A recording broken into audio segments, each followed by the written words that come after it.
sizlarga bitta Allohning mo'jizasini ko'rsataymi? Aql bovar qilmaydigan mo'jiza. Bu asarlarning o'zi mo'jiza, lekin uni ichida yana bitta zo'r mo'jiza bor. Qaranglar.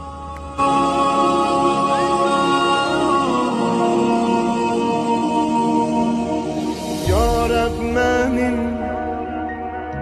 kalbimi dindir, kalpte yani dilde bilmiş, kalbimde sen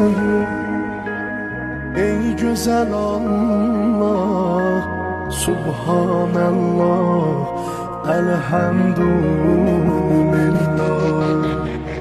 Kalbimde sen ey güzel Allah, Subhanallah, elhamdülillah.